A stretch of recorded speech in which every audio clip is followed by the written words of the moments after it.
Basically हमारी जो generation है ना वो कंफ्यूज्ड है। अब एक तरफ हमारा लिबरल तबका है जो कि ओपनली सपोर्ट करता है, जबकि हमारे इस्लाम में क्लियरली गिवन है कि नहीं अलाउड, और एक तरफ हमारा एक्सट्रीमिस्ट तबका है जो कि परसिक्यूशन शुरू करता है। It's natural, we can't help it. ये हमारे अंदर एक नेचुरल फिनोमिना है, और बल्कि इस यहाँ तक कहा जाता है कि इसकी खास जीन्स भी हैं, यानी people are born that way. कहते हैं कि love is love. It is not the love that you have for your mother.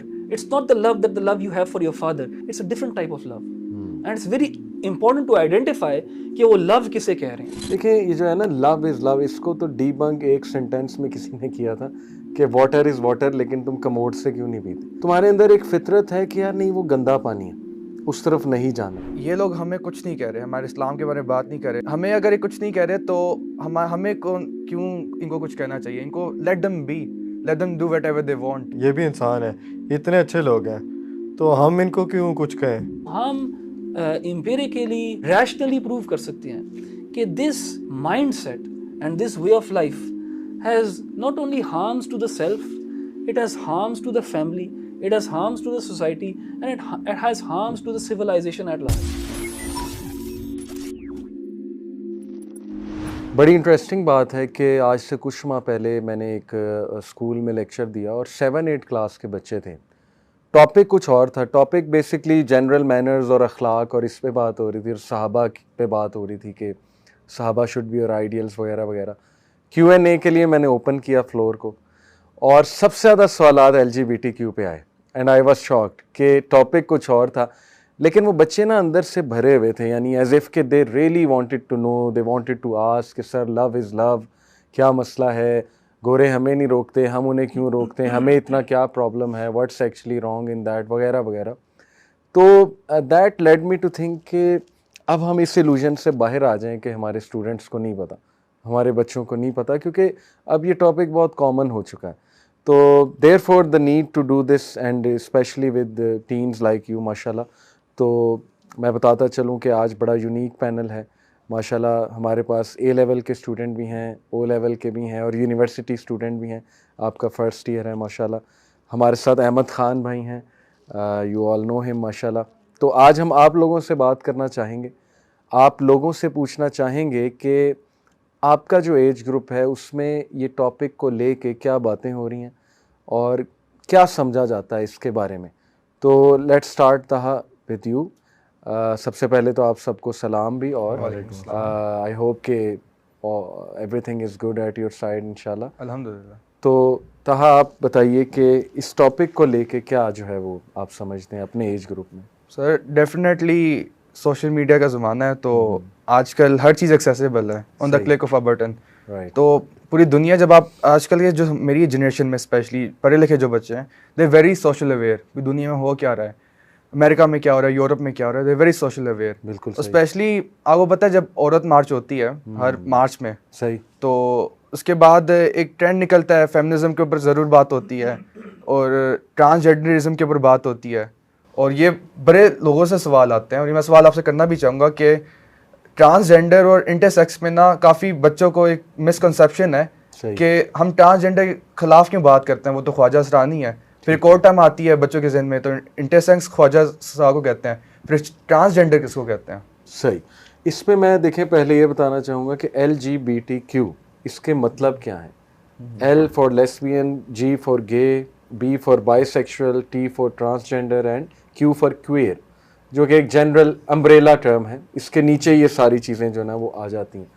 तो बच्चों के जो सवालात मैं आपसे पूछना चाह रहा हूँ कि रिलेटेड टू दिस टॉपिक, आपके जो एज ग्रुप है उसके माइंड में क्या है कि ये चीज़ ठीक है, या वो ये जानना चाहते हैं कि ये चीज़ क्यों गलत है। ये मैं आपसे जो है ना वो सबसे सर कुरान तो बेसिक कुरान तो हर किसी ने गो थ्रू किया हुआ है, और कौम लूत के बारे में भी हमें वाकई के बारे में पता है कि how the man turn away from their woman and they were having a illicit relationship with their own gender।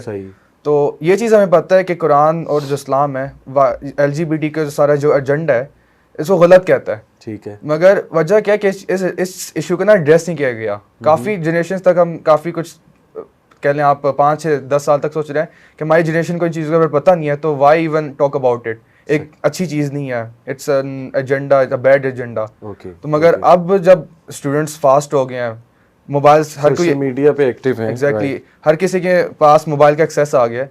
तो जब आप बाहर सर्च करते हो बाहर हो क्या रहा है, बाहर आप स्कूल्स में देखते हो, बाहर आप ये देखते हो कि प्राइड परेड्स हो रही हैं, गे परेड्स हो रही हैं, तो डेफिनेटली क्वेश्चंस आते हैं। मगर ट्रांस लोगों के चैनल्स बन गए हाँ। टिकटॉक पे, यूट्यूब पे, वो उनके बिल्कुल। ड्रेसिंग देख रहे हैं बच्चे, उनके शौक देख रहे हैं वगैरह वगैरह। हमारी जनरेशन इस चीज़ को गलत बिल्कुल समझती है, क्योंकि बेसिक हमें इस्लाम ने चीज़ बता दी, इट्स ठीक है, स्ट्रॉन्ग।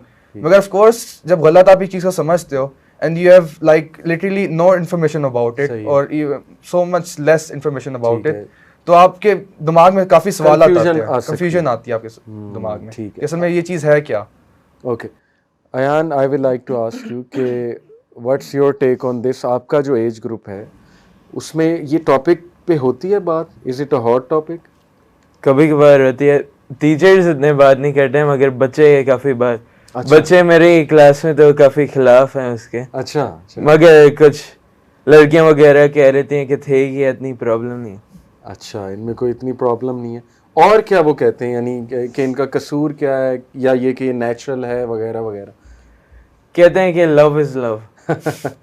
मेन ये है कि लव इज लव, और हम शायद लोग फॉलो ना करते हैं मगर वो सपोर्ट करते हैं। सपोर्ट करते हैं। हाँ, वो कहते हैं कि हम अगेंस्ट भी नहीं हैं, ना ही हम फेवर में है, बस ये कि हमें कोई सरोकार नहीं, we don't care what they do. बिल्कुल। आपका क्या जो है वो इनपुट है इस पे? सर बेसिकली हमारी जो जनरेशन है ना वो कंफ्यूज्ड है। अब एक तरफ हमारा लिबरल तबका है जो कि ओपनली सपोर्ट करता है, जबकि हमारे इस्लाम में क्लियरली गिवन है कि नहीं अलाउड। ओके। और एक तरफ हमारा एक्सट्रीमिस्ट तबका है जो कि परसिक्यूशन शुरू करता है। तो अब हमें ये नॉलेज ही नहीं कि लेट्स से कोई मेरा दोस्त है, कोई भी है, वो मुझे कहता है मैं गे हूँ, मैं ये हूँ, मैं बायसेक्सुअल हूँ, तो अब हम उसको क्या कहें, ये गलत है, हम उसको किस तरह काउंसिल करें? हमें इस चीज़ का इल्म ही नहीं है कि हम उसको क्या समझाएं कि अच्छा नहीं ये बिल्कुल ही गलत है, नहीं, या फिर लिबरल तबके को देख लो आप, हमें उसको सपोर्ट करना शुरू कर दें। तो अब हमारी जनरेशन को एक ये कोई हल्का सा भी आइडिया नहीं है कि हम उनसे डील किस तरह करें, सही। उनको समझाएं, उनके साथ क्या रवैया इख्तियार करें, उनकी फीलिंग्स एक्नॉलेज करें, उनके लिए हम क्या करें। तो हमारी जो जनरेशन है बेसिकली उनका ओवरऑल वो कंफ्यूज्ड ही है। बड़े इम्पोर्टेंट अहमद भाई, इन्होंने तीनों ने बातें की हैं। मुझे जो समझ आई है वो यही कि स्टूडेंट्स एक तो कंफ्यूज्ड हैं, फिर वो जो एक पूरा इंफॉर्मेशन है उन पे थोपी जा रही है, यानी एक फ्लक्स आ रहा है और इनको इन्फ्लुएंस करने की कोशिश की जा रही है। तीसरा, उस तबके के कुछ हुकूक पे बात हो रही है और ये प्रेजेंट किया जा रहा है कि उनके साथ ज़्यादतियाँ होती हैं और रिलीजियस एक्सट्रीमिस्ट तबका जो है वो बहुत उनसे नफ़रत करता है, जबकि वो नेचुरली बहुत अच्छे लोग हैं वगैरह वगैरह। और ये एक अच्छा एक्ट है, इसमें कोई मसला नहीं है। तो मैं चाहूँगा अहमद भाई आप थोड़ा सा इसकी history, how did we come to this point कि we are actually supporting, rallies निकल रही हैं उनके उसमें हक में, जबकि आज से 40-50 साल पहले तो कंसेंसस था कि ये चीज़ गलत है। अच्छा अली भाई, इसमें ना काफ़ी ज़्यादा बातें हैं, काफ़ी ज़्यादा बातें की हैं इन भाइयों ने, जो मैं अनपैक करना चाहूँगा, लेकिन चले एक एक करके चलते हैं। पहली आप ही का जो सवाल है उससे शुरू करते हैं कि ये चीज़ जनरली स्पीकिंग वेस्ट से आ रही है, एंड वेस्ट में भी एंग्लो सैक्सन वेस्ट से आ रही है, यानी इंग्लिश स्पीकिंग वर्ल्ड से ज़्यादा आ रहा है। लाइक फॉर एग्जांपल अगर आप ईस्टर्न यूरोप को स्टडी करेंगे या आप रशिया को अगर स्टडी करेंगे तो वो बहुत ज़्यादा ख़िलाफ़ हैं होमोसेक्सुअलिटी के और ये सारे ट्रांसजेंडरिज्म वगैरह, पूरा ये जो एक पैकेज है इसके ख़िलाफ़ हैं। जनरली स्पीकिंग ये जो चीज़ है ये वेस्ट यानी इंग्लैंड, अमेरिका, ऑस्ट्रेलिया, ये वेस्टर्न कंट्रीज़ जो है इधर से आ रही हैं। तो इधर भी ये भी एक रीसेंट फिनोमेना है। लाइक फॉर एग्जांपल अगर आप 70s इवन 80s को स्टडी करेंगे तो ये फिनोमेना जो है ये बॉयल कर रहा था, लेकिन ये ओवरफ्लो नहीं कर रहा था इस तरह आज हम देख रहे हैं। सरफेस पे नहीं आया था, सरफेस पे नहीं आया था। और अगर आप देखेंगे कि उस टाइम पे कुछ लिटरेचर है जो इन ऑर्गेनाइजेशंस ने पब्लिश किया है, जहाँ पे वो बेसिकली अपने एजेंडा के बारे में बात करते हैं कि हम इसको कैसे मेन स्ट्रीम लेके आएंगे, कैसे हम इसको प्रेजेंट करेंगे इस अंदाज में कि ये फिर मेन स्ट्रीम के अंदर एक्सेप्टेबल होना शुरू हो जाएगा। तो बेसिकली एक 4 पॉइंट एजेंडा था, और ये आप इसको अगर आप स्टडी करेंगे तो you will find these evidences कि इसको नंबर 1 सेक्सुअल ओरिएंटेशन को एक पर्सनल चॉइस बना दिया जाए और ह्यूमन राइट्स के गाब के अंदर इसको प्रेजेंट किया जाए कि यार एक पर्सनल चॉइस है, if someone chooses something what's your problem. Like for example अगर मेरी पर्सनल चॉइस है, मुझे वनीला अच्छा लगता है और आपको चॉकलेट अच्छा लगता है, तो बस ये पर्सनल चॉइस है, तो उसको एक नंबर 1 एक पर्सनल चॉइस कह देना। फिर उसके बाद इस चीज़ को पॉपुलराइज़ करना कि ये पर्सनल चॉइस है और लोग इस तरह होते हैं, पॉपुलराइज़ करना शुरू कर देना। फिर जो लोग हैं जिनकी ये टेंडेंसीज और अर्जेस हैं, उनको पोर्ट्रे करना एज विक्टिम्स कि देखो यार इनके साथ कितनी ज़्यादती हो रही है, इवन मीडिया के अंदर उनको विक्टिमाइज़ करना। एंड फिर जो लोग इस चीज़ के ख़िलाफ़ बोल रहे हैं उनको ओप्रेसर्स बना देना, make them look bad, make the victimizers और those who are victimizing these people उनको विलन बना देना। तो ये एक पूरा पैकेज जो है ना, ये आहिस्ता आहिस्ता प्रेजेंट होता गया है। एंड देखें वेस्ट के अंदर अनफॉर्चुनेटली क्रिश्चियनिटी का जो है ना एक डाउनफॉल है। एंड जब उनके जूडियो क्रिश्चियन ट्रेडिशंस और मॉरल से जब वो हट गए हैं, तो अब उनके पास ज़्यादा they don't have much to stand on other than ये हीडनिस्टिक और लिबरल जो इनका एथिकल मॉडल है of maximising pleasure and you know pleasure जिसकी कोई कैप नहीं है unless and until it is harming someone. तो ये बेसिकली इसका जो है ना एक जेनेसिस है। और आज आप देख रहे हैं कि ये सब चीज़ें स्टैंड ट्रू कि इनको पॉपुलराइज भी कर दिया गया है, इनको विक्टिम्स दिखाया जाता है, जो लोग इसके ख़िलाफ़ बोलते हैं उनको होमोफोबिक कहा जाता है। एंड यू नो मीडिया के अंदर भी एक ओवर रिप्रेजेंटेशन होती जा रही है इन चीज़ों की, इवन दो पॉपुलेशन वाइज ये बहुत कम हो गई, लेकिन रिप्रेजेंटेशन वाइज इनकी एक ओवर रिप्रेजेंटेशन है। तो ये एक जनरल सवाल है। एक और छोटी सी बात मैं करना चाहूँगा, और थोड़ी सी ये बात क्रूड होगी, लेकिन क्योंकि ये टॉपिक इस किस्म का है, we have to be very open about it. और हमारे नौजवान जो हैं वो इन चीज़ों को पहले ही जानते हैं। सही। तो देखें यहाँ पे बात हुई लव की, कि वो कहते हैं लव इज़ लव। देखिए ये वो वाला लव नहीं है जो आप और मैं जिसको लव समझते हैं। I have love for this person, I have love for Ali भाई, एम आई होमोसेक्सुअल? आपसे सवाल पूछता हूँ, नहीं। मगर him and I are of the same gender, so it's not about, it's a particular kind of love. What sort of love is that? मेरा सवाल है आपसे। brotherly love. Brotherly love, I have brotherly love with him. What sort of love is the love that they are talking about? Homosexual love क्या होता है? आपने कहा ये homosexual love नहीं है। Homosexual love क्या होता है? सेम सेक्सेस के दरमियान आप रिलेशनशिप कायम करें, रिलेशनशिप, इंटिमेसी, फिजिकल इंटिमेसी, ठीक है। सो इंटिमेसी, फिजिकलिटी, जो जिसका क्लाइमैक्स क्या है आपके? Romance may be. इंटिमेसी के अंदर the climax of intimacy can be argued to be intercourse. Would that be a correct thing to say? Right. So it is not the love that you have for your mother. It's not the love that you have for your father. It's not the love you have for your brother. It's a different type of love. And it's very important to identify कि वो love किसे कह रहे हैं. They're talking about intimate pleasures, intimacy, sexual acts जिसको गाब दिया हुआ love का. एक ज़माने में इन एक्ट्स को, फॉर एग्जांपल होमोसेक्सुअल्स के अंदर इसको सोडोमी भी कहा जाता था. Yes. लेकिन that is a word that you know we don't want to associate ourselves with it. तो इसलिए इसको बस लव कह दिया. सो ये पैकेज जो है आपको अच्छी तरह करके दिया जा रहा है. लेकिन if you open this package, you should be able to know where this leads, and this leads to what used to be called sodomy, and उसके क्या नताइज होते हैं, उसके क्या हार्म्स होते हैं, उसके ऊपर हम बाद में बात कर सकते हैं. लेकिन it is not the same love that I have for my parents. Right. देखिए ये जो है ना लव इज़ लव, इसको तो डीबंक एक सेंटेंस में किसी ने किया था कि वाटर इज़ वाटर, लेकिन तुम कमोड से क्यों नहीं पीते? कमोड में भी वाटर है और जो है ना वो बर्तन में भी वाटर है, डिस्पेंसर में. तो तुम्हारे अंदर एक फितरत है कि यार नहीं वो गंदा पानी है, उस तरफ नहीं जाना. तो ये इंसान के अंदर देखें एक फितरत है. जैसे अहमद भाई ने कहा ना कि हमारी जो मोहब्बत है वो अल्लाह के लिए है. प्रॉफिट सल्लल्लाहु अलैहि वसल्लम और अबू बकर सिद्दीक़ रज़ियल्लाहु अन्हु की देखें कितनी मोहब्बत थी, फॉर द सेक ऑफ अल्लाह सुब्हानहू व तआला. Pure love, brotherly love. अल्लाह के नबी सल्लल्लाहु अलैहि वसल्लम ने कहा कि अल्लाह के अर्श के साए तले 7 तरह के लोग होंगे, 7 तरह के. उनमें से एक वो होंगे जो सोलली अल्लाह के लिए एक दूसरे से मिलते थे. And it's a very pure relationship. The relationship they are talking about, जो लव की वो बात कर रहे हैं, वो तो फितरतन, यानी अगर आप फितरत से पूछेंगे कि क्या ये चीज़ होनी चाहिए, तो ऑब्वियसली आपके अंदर से आवाज़ आएगी नहीं, इट्स ग्रॉस. और यही वजह है कि अभी तक, जैसे अहमद भाई ने कहा, ईस्टर्न यूरोप में वो कंट्रीज़ जिन्होंने थोड़ा बहुत चर्च के ट्रेडिशन को या रिलीजन के ट्रेडिशन को अभी तक जो है कायम रखा हुआ है, उनके अंदर नेचुरल एक कराहत जो है वो मौजूद है. तो डिस्कस हम ये करते हैं कि व्हाट डू यू थिंक कि ये कराहत ख़त्म कैसे होगी हमारा, जो आपने कहा ना कुछ स्टूडेंट्स फेवर करते हैं, वो किस लिए फेवर करते हैं? इसलिए कि ये लोग विक्टिम हैं, हमें इन्हें सपोर्ट करना चाहिए, या किस लिए फेवर करते हैं? सर अक्सर इनको फेवर इसलिए किया जाता है कि ये लोग हमें कुछ नहीं कह रहे, हमारे इस्लाम के बारे में बात नहीं कर रहे, ठीक है, they not saying bad Harmless things लोग अबाउट हैं। अस, हार्मलेस लोग हैं। हमें अगर ये कुछ नहीं कह रहे तो हमें क्यों इनको कुछ कहना चाहिए? इनको Right. Let them do whatever they want ठीक if they are not saying anything to us. और ये बेसिकली हम ये आर्ग्यू करते हैं कि ये भी इंसान है, इतने अच्छे लोग हैं, तो हम इनको क्यों कुछ कहें, सही, इनको क्यों हम समझाएं, इनको क्यों इनसे कोई भी हम आर्ग्यूमेंट क्यों करें? इतने दिल के अच्छे लोग हैं, अच्छे काम करते हैं। आपका इस पे जो है कोई इनपुट?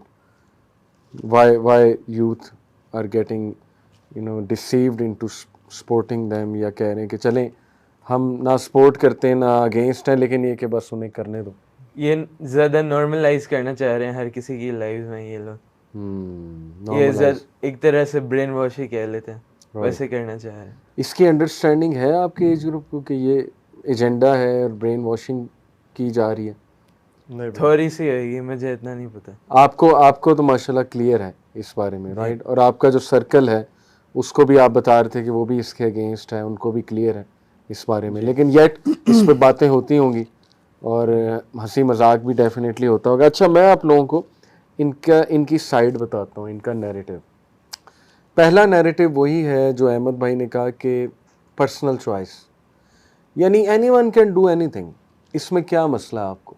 जैसे एक बंदे को पसंद ही ये है कि वो एक सेम जेंडर से जो है ना वो एक रिलेशन कायम करे, तो आपका इसमें जो है वो क्या अमल दखल है, राइट? दूसरा जो इनका आर्गुमेंट आता है वो ये है कि it's natural, we can't help it. ये हमारे अंदर एक नेचुरल फिनोमिना है, और बल्कि इस यहाँ तक कहा जाता है कि इसकी ख़ास जीन्स भी हैं, यानी people are born that way. और इस पे कुछ वो रिसर्चेज लेकर आते हैं, देखें वो रिसर्चेज तो डीबंक होती हैं। पीडोफीलिया जो है, आपको पता है इवन उस पे रिसर्चेज हैं कि पीडोफीलिया भी जनरेट यहाँ से होता है और उसको जनरेट किया जाता है माइंड में ही।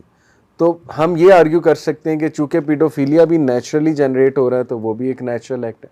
पीडोफीलिया होता है बच्चों के साथ जो है ना वो ऐसे रिलेशंस रखना, नाजायज़ रिलेशन जो है वो रखना। तो ये इनका आर्गूमेंट कि ये नेचुरल है, हम क्या करें, we are born that way, हमें अट्रैक्शन ही ऑपोजिट जेंडर में नहीं होती बल्कि सेम जेंडर में होती है, या बायसेक्सुअल कह सकते हैं, हमें दोनों में होती है। अब एक टर्म निकली है जेंडर फ्लूडिटी, वो ये है कि कभी मैं लड़की हूँ, कभी मैं मर्द हूँ, कभी मैं मर्दों की तरफ अट्रैक्ट हूँ, कभी मैं औरतों की तरफ अट्रैक्ट हूँ। अब तो बल्कि वो पैन सेक्सुअल भी एक चीज़ निकल आई, बड़ा कुछ निकल आया। ठीक है, टर्म है ओमनी सेक्सुअल, जिसमें कहते हैं you belong to all genders. अच्छा, पर हर जगह आप ऑल जेंडर्स, यस। तो इनके नज़दीक जो जेंडर्स भी इनफाइनाइट है, यू नेवर नो कि क्या जेंडर है अगले की, ही, she, they, them, Zeme, baby को देबी कहते हैं, ठीक है, कि you can't define the gender of the baby. ये चीज जेंडर्स जो प्रोनाउंस है शुरू होते हैं 10 से 50 गए, 50 से 72, अब 100+ प्रोनाउंस इन लोगों के जो ऑफिशियली एक रजिस्टर जो होता है, रजिस्टर आप कर लेते हो प्रोनाउंस और जेंडर्स को, हो चुके हैं और बढ़ते जाएंगे बस जब जितना दुनिया बढ़ती बिल्कुल है। सही। जो चाहे जब चाहे जो बनना बन सकता है। Exactly, you can be a dog, a cat, a wolf, आपको बटरफ्लाई, टोमेटो। मैं पिछले दिन ये जेंडर्स के बारे में पढ़ा था, 72 जेंडर्स हम बोलते तो हैं, कौन से जेंडर्स हैं? मैं हैरान हो गया, मैंने एक टर्म पढ़ी bisexual, bisexual someone who loves nature, और एक और मैंने टर्म पढ़ी एंग्जी सेक्सुअल, कि किसी को अगर एंग्शियस रहता है, समवन हैज एंजाइटी ना, उसका भी इन्होंने एक जेंडर बना दिया है। फीलिंग्स पे अब जेंडर बनाए जा रहे हैं, यानी हर जेंडर सेक्स के इर्द गिर्द जो है वो घूम रहा है, इस अमल के इर्द गिर्द जो है वो घूम रहा है। अच्छा, तो तीसरा जो इनका आर्गुमेंट है वो ये है कि we are trapped in another gender's body. हमारी जो सोल है वो फीमेल है, लेकिन हम मेल की बॉडी में जो है वो ट्रैप्ड हैं। अहमद भाई, बारी भरी इन तीन चीज़ों को कि नंबर 1 हमारी पर्सनल चॉइस है, नंबर 2 ये कि ये जो है मैंने आपसे क्या कहा था, yes we are born that way naturally, number 3 we are trapped in another gender's body. आपके जहन में भी कोई और है तो बताएं, लेकिन इनको मुसलमान बच्चों को, हमारी जो यूथ है 11 साल ऑनवर्ड्स जो बच्चा है, उसको हम ये तीन बातें कैसे समझाएं? अच्छा देखें, पहली जो बात है ना, जैसे कि क्या कहते हैं कि पर्सनल चॉइस है। देखें, एज मुस्लिम्स हम अपना जो हमारा मॉरल एंकर है, हमारा जो राइट एंड रॉन्ग का कॉन्सेप्ट है, हम अल्लाह सुब्हानहू व तआला की किताब से और रसूलुल्लाह सल्लल्लाहु अलैहि वसल्लम की सुन्नत से लेते हैं। एंड वो तो जैसे आप लोगों को भी पता है, बहुत क्लियर है सेम सेक्स जेंडर इंटरेक्शन के बारे में, होमोसेक्सुअलिटी के बारे में बहुत क्लियर है। इस्लाम का जो की जो प्रोहिबिशन है, इट्स वेरी वेरी क्लियर। लेकिन चलें, let's put that to a side, let's talk based on logic, reason, rationale and evidence, ठीक है? And let's use the same ethical model that the West is using and show them that even with their own standards this should be prohibited, ठीक है? इस वक्त waste जो है ना believe करता है लिबरलिज्म के अंदर और लेट्स से हार्म प्रिंसिपल के अंदर, लाइक वो एक्शंस को गेज करते हैं एज बीइंग न्यूट्रल या okay unless and until they infringe upon the rights of other people. यानी you can do what you want, आपकी पर्सनल चॉइस है, unless and until it causes harm to yourself even and to others and to the society at large, ठीक है? So देखिए, for example cocaine, heroin भी personal choice है। आप कह सकते हैं हेरोइन भी पर्सनल चॉइस है, हेरोइन को क्यों आपने बैन किया हुआ है? हेरोइन भी पर्सनल चॉइस है, यार करने दो, उसको करता है तो सही। अगर वो तड़प रहा है, वो मर रहा है, उसको मरने दो, तुम्हें क्या है? अगर उसकी फैमिली डिस्ट्रॉय हो रही है, तुम्हें क्या है? अगर वो माशरे के अंदर तबाही पैदा कर रहा है, तुम्हें क्या है? हम हेरोइन के बारे में बात क्यों नहीं कहते? वाई? बिकॉज वी रिकग्नाइज कि this personal choice is not a choice in isolation. This personal choice has consequences. This personal choice has harms associated with it. Right. अगर हम homosexuality को as a phenomena study करें तो हम empirically और rationally prove कर सकते हैं कि this mindset and this way of life has not only harms to the self, it has harms to the family, it has harms to the society and it has harms to the civilization at large. सही. ठीक है. And अगर हम इसको खोलना शुरू करें तो हम बहुत ज़्यादा स्टेटिस्टिकल एविडेंसेस पेश कर सकते हैं जो कि शायद हमारे पास इस शो में इतने टाइम भी ना हो, लेकिन I just like to touch upon them. Harms to the self के मामले में, हार्म्स टू द सेल्फ को भी आप सब कैटेगराइज कर सकते हो साइकोलॉजिकल हार्म्स के अंदर एंड फिजिकल हार्म्स के. बिल्कुल. This lifestyle choice has psychological harms as well. Homosexuals are 20 to 40% more likely to commit suicide. Gays and lesbians के अंदर 30 to 40% suicide rate है. Now that can be argued, और वो जो इसके खिलाफ आर्ग्यू करते हैं वो कहते हैं वो सुसाइड रेट इसलिए है क्योंकि सोसाइटी इसको एक्सेप्ट नहीं करती. अगर आप एक्सेप्ट कर लोगे तो सुसाइड रेट कम हो जाएगा. चलें, that is an argument, but the statistic still remains the same. What if अगर आप इसको एक्सेप्ट भी करो फिर भी ये रेट रहा सही. So we don't know yet. ठीक है, लेकिन करंट सिनारियो के अंदर ये सुसाइड रेट सबसे ज़्यादा है. दूसरा, अगर आप स्टडी करेंगे और ये आपको स्टडीज़ मिल जाएंगी कि हेट्रोसेक्सुअल्स के कितने पार्टनर्स होते हैं on average in a year and homosexual main के कितने पार्टनर्स होते हैं, sexual partners on average in a year, वो आप देखेंगे कि homosexuals do not have stable relationships. ठीक है. Statistics हमें बताती हैं कि in a year the majority of homosexuals have 30 or more partners. In a year. In a year. आप उसको 12 से डिवाइड कर दें तो in a month क्या हो रहा है? 30 or more. और अपर लिमिट के बारे में बात नहीं की, कोई 50 भी है, कोई 60 भी है. एंड सेम वेस्ट के अंदर जिनमें जहाँ पे जिना कोई प्रॉब्लम नहीं है, अगर आप हेट्रोसेक्सुअल्स को देखेंगे तो उनके अंदर जो है ना 2 to 4 पार्टनर्स जो हैं इन अ ईयर वो एवरेज किए जाते हैं. सो आप देख सकते हैं कि psychologically as well homosexuals either are not able to satiate themselves in terms of their sexual desire और they are not stable enough to have long term relationships. ठीक है. So that caters for a psychological problem. उसके बाद homosexuals are about 50% more likely to suffer from depression and engage in substance abuse. ठीक है. यानी as opposed to heterosexuals, they are double the times more prone to depression and substance abuse. The risk of suicide jumped over 200% if an individual had engaged in a homosexual lifestyle. Risk of suicide भी जो है वो quadruple हो रहा है. क्यों? Homosexual lifestyle की वजह से. ये देखिए, नंबर्स डोंट लाई, स्टैटिस्टिक्स है ये, नंबर्स डोंट लाई. ठीक है. Evidence was consistent with previous findings suggesting that homosexual activity may be associated with a lifespan shortened by 20 to 30 years. यानी कहने कि homosexual lifestyle जो है हमें numbers बताते हैं, डेटा बताता है कि एक इंसान का जो लाइफ एक्सपेक्टेंसी है वो 20 से 30 साल कम हो सकती है. अगर 60 साल एक्सपेक्टेंसी है तो होमोसेक्सुअल्स के अंदर जो है ना वो 30 टू 40 ईयर लाइफ एक्सपेक्टेंसी है. क्यों? Substance abuse, depression, suicide, HIV, AIDS वगैरह, all of these things are catering to these problems. अच्छा, साइकोलॉजिकल हार्म्स हैं ये. उसके बाद आप फिजिकल हार्म्स देखिए. फिजिकल हार्म्स के अंदर सॉरी अगर हम रुकें जी, और ये उनका आर्गुमेंट एड्रेस कर लें, ठीक है, क्योंकि इन्होंने शुरू में कहा था ना कि देखें साइकोलॉजिकल हार्म्स की वजह ही ये है कि सोसाइटी उन्हें बुरा समझती है, ठीक है, और टॉर्चर कर रही है. इसीलिए तो उनके राइट्स के लिए लड़ा जा रहा है कि नहीं, उनको एक्सेप्टेबिलिटी शो करोगे तो ये सारी चीज़ें डाउन आ जाएंगी. ठीक है. तो इसको भी तो एड्रेस करना ज़रूरी है. देखिए, स्कैंडिनेविया के अंदर बहुत इगैलिटेरियन सोसाइटी है एंड एक्सेप्टेबिलिटी है. इस वक्त वेस्ट में भी एक्सेप्टेबिलिटी है. सही. क्या ये रेट्स नीचे जाने के ऊपर जा रहे हैं? मुझे नहीं पता, ये स्टैटिस्टिकल स्टडी हमें देखनी पड़ेगी. सही. हाँ, अगर ये रेट्स नीचे जा रहे हैं हम कह सकते हैं they can be an argument that can be made. ठीक है. And someone who is going to be arguing that he has to show कि ये स्टैटिस्टिक्स कम हो रही है कि नहीं. तो ये साइकोलॉजिकल हार्म्स हैं अपनी जगह के ऊपर. लेकिन हमारी सारी आर्ग्यूमेंट जो है सिर्फ इन साइकोलॉजिकल हार्म्स के ऊपर नहीं है. इसके बाद let's talk about the physical harms as well, जो कि HIV, एड्स है, जो STDs हैं, सेक्सुअली ट्रांसमिटेड डिजीजेस हैं. इसी तरह the homosexual male is 20 times more likely to develop anal cancer. ठीक है. ये and I don't think we need to use our imagination to know कि इनको एनल कैंसर क्यों हो रहा है. ठीक है, हम सबको पता है क्यों हो रहा है. ठीक है. And that is the reality. मैं चाहता हूँ कि लोग जो है ना इन वर्ड्स को, इनकी रियलिटी पीछे समझें. सही. What are the acts that are leading to these things? Do you want a society where these acts are practiced, which are obviously unnatural? किसी भी डॉक्टर से आप जाके पूछें कि वो ऑर्फस जो है वो एंट्री का ऑर्फस है कि एग्जिट का ऑर्फस है. किसी डॉक्टर से पूछें, and no one can say कि ये नेचुरल नहीं है. Why? No one can say कि ये नेचुरल है.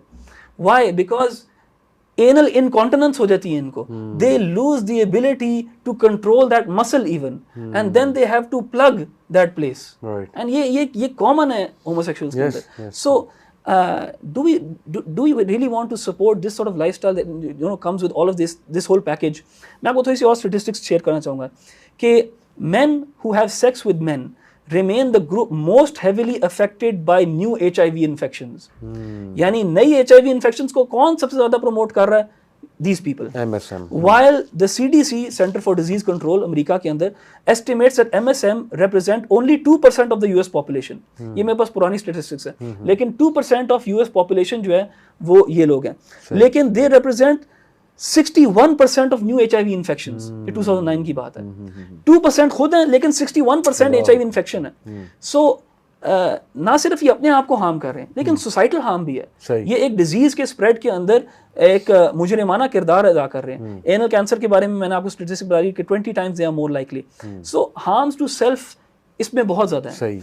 उसके बाद अगर आपने कोई और बात करनी है तो नहीं तो मैं हार्म्स टू मैं चाहूँगा आप लोगों के कोई सवालात अभी तक जो बात हमने की है, कोई काउंटर क्वेश्चन, कोई आप क्लैरिटी चाह रहे हो मजीद तो पूछ लें. मेरा एक छोटा सा सवाल है कि जो LGBTQ मूवमेंट है उसमें एक ट्रांससेक्सुअल का या ट्रांसजेंडर का काफ़ी जिक्र होता है.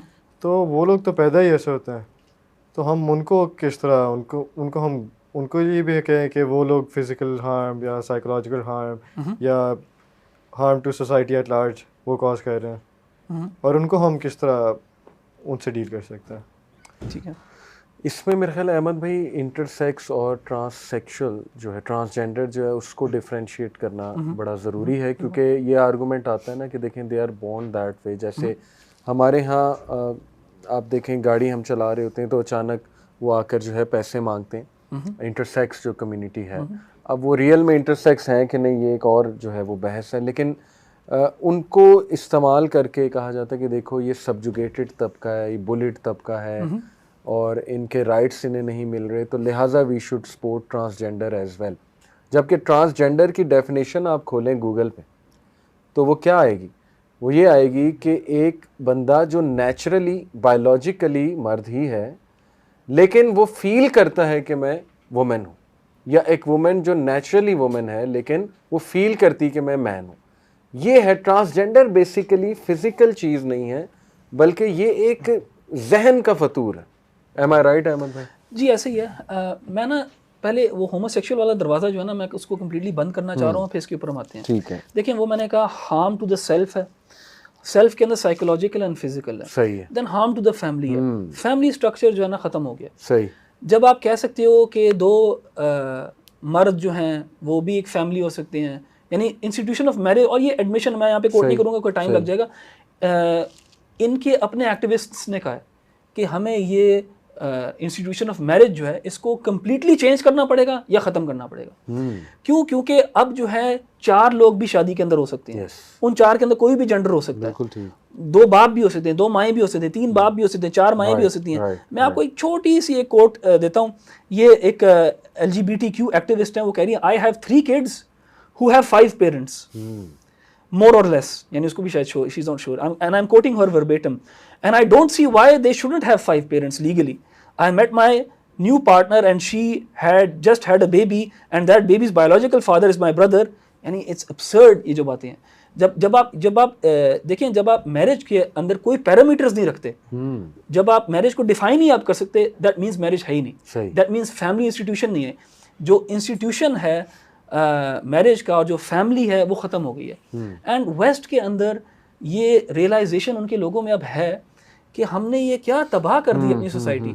आपको पता है वो रश्क करते हैं इन चीज़ों के ऊपर जो हम एक्सपीरियंस करते हैं अपने माशरे के अंदर, वो रश्क करते हैं इस चीज़ के ऊपर, यानी दे फील एनवियस कि यार मेरी खाला है, मैं उनके घर जाता हूँ, मेरे मामू हैं, हमारे कजन्स हैं, they have lost that because उन्होंने गर्लफ्रेंड बॉयफ्रेंड वाले चक्कर के अंदर शादी को उन्होंने बिल्कुल समझा कि इसकी ज़रूरत नहीं है। फिर इलिजिटिमेट बच्चे हो रहे हैं, फिर जी ट्रस्ट डेवलप नहीं हुआ हुआ कपल के अंदर, वो उधर चला गया, इधर चला गया, ब्रोकन होम्स हैं। It's such a big mess कि now you know when they see these societies and वो देखते हैं फैमिली सिस्टम, फैमिली स्ट्रक्चर, सारे इकट्ठे हैं एक छत के अंदर इकट्ठे रहते हैं, आपस में एक दूसरे से मिलते हैं। They have lost that. I've lived in the UK for 7 to 8 years. मैं आता जाता भी रहा हूँ, so I've seen this with my own 2 eyes and लोग इसका एतराफ़ भी करते हैं। So harm to the self, harm to the family, और सोसाइटी का एक बेसिक यूनिट क्या होता है? फैमिली होता है। सो सोसाइटी को भी ये डिस्ट्रॉय करता है and civilisation at large as well. आज यूरोप जो है रो रहा है कि हमारे फर्टिलिटी रेट्स ड्रॉप कर रहे हैं। यार एक आपके फर्टिलिटी रेट्स वैसे ड्रॉप कर रहे हैं, ऊपर से आप काम भी इस किस्म के कर रहे हो कि it's not gonna produce children naturally speaking. And अगर आप वो सरोगेसी वगैरह, सरोगेट मदर्स और स्पर्म डोनेशन, वो एक और लेवल उसके सोशल मसाइल और वो एक और लेवल ऑफ एब्सर्डिटी क्रिएट करता है। सो इवन अगर हम ऑब्जेक्टिव स्टैंडर्ड्स के ऊपर इस चीज़ को जज करना शुरू कर दें, the harms most certainly outweigh the benefits. मैं आपसे पूछता हूँ, आई विल आस्क यू, मुझे बताएं इसका बेनिफिट क्या है? other than following your own base desires, give me one benefit. How does this benefit society in any way, shape or form? So अगर आप if you even from a western perspective, अगर आप harm principle को भी अपना ethical model समझ के इसको जज करें, I feel there is no argument कि this is something that should be supported. There is no benefit. लेकिन अगर कोई ये कहे कि चलें हमने मान लिए फिजिकल हार्म्स है, लेकिन अब हमने केटर करना है इन फिजिकल हार्म्स को, इस चीज़ को हम रहने दें, लेकिन हम मेडिकल टेक्निक्स कुछ ऐसी निकाल लें कि हम इस तबके के इन हार्म्स को केटर करें, तो हम सॉल्व कर सकते हैं इस इशू। देखें अभी मेरे पास यहाँ पे एक और कोट भी है एक मेडिकल डॉक्टर की, जिसने ना फॉर एग्जांपल ये कहा जाता है कि जो STDs है ना उसको हम कंट्रोल कर सकते हैं कॉन्ट्रासेप्शन के साथ। ठीक है, कॉन्ट्रासेप्टिव मेजर्स लेके इंसान जो है ना कंट्रोल कर सकता है, यानी जिसे कहते हैं सेफ सेक्स जिसे कहते हैं, वो यूज़ करके। देखिए बातें बहुत क्रूड हो जाएंगी, लेकिन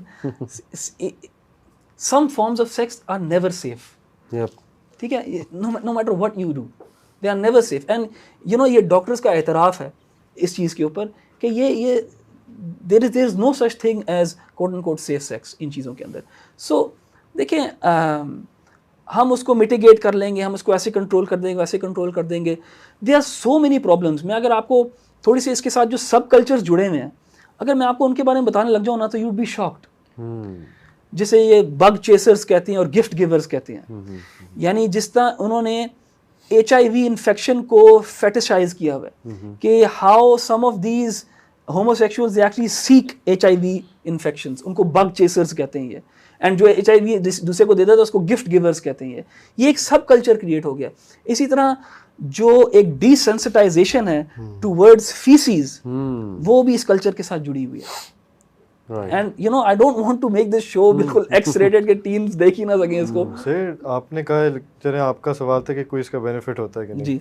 लेकिन अगर एक इंसान है जो फील ये कर रहा है he is inclined towards the other towards the same sex, अब एक बंदा है जो कह रहा है अच्छा मैं सैड हूँ, आप उसकी फीलिंग्स तो नहीं ना कह सकते नहीं आप सैड नहीं, आप डिप्रेस नहीं हो, आप you do not feel this certain way. तो अगर वो कह रहे हैं and he actually feels that way, तो how do we deal with that? ठीक है, so the when I say कि there is no benefit, of course there might be a benefit for that individual per se, कि यार वो ये चाह रहा है और वो जब कर लेगा तो he'll feel good, तो यार वो तो benefit है। As for the individual per se I can say कि benefit है, क्योंकि मैंने कहा अपनी बात में कि इसमें कोई benefit नहीं, सिवाय ये कि अपनी desires follow कर रहा है, so उसके लिए benefit है individual के। लेकिन society at large के लिए क्या benefit है? क्या benefit है? मैंने harms तो गिना दिए, and you know मैं summarize करूँ अपने यहाँ पे harms को, लेकिन benefit I don't see any benefit to the society at large. लेकिन coming back to your question, कि someone let's suppose is born that way, even though हमारे पास अभी scientifically there is we are not 100% sure whether this is nature or nurture, ठीक है, because दोनों साइडों में हमारे पास एविडेंसेस हैं। हमें कहीं पता लगा है, कहीं स्टडी करने से पता लगा है कि कुछ बच्चों के एक्सपीरियंसेस इस किस्म के थे whilst growing up, let's say किसी ने उनको छेड़ा, मोलेस्ट किया etcetera, and they sort of turned out to be these individuals. लेकिन on the other hand we have other children who had there was nothing wrong, no problem, they don't even want this, they don't even want to feel this way, yet they are feeling this way.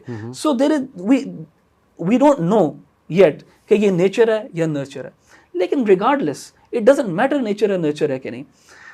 Let's suppose हम for the sake of argument कह भी देते हैं कि ये nature है, ये कोई बच्चा जो है ना पैदा ही इस तरह हुआ है, तो there is arguments that you know some children are born to kill, some children are you know उनको साइकोपैथिक टेंडेंसीज होती हैं।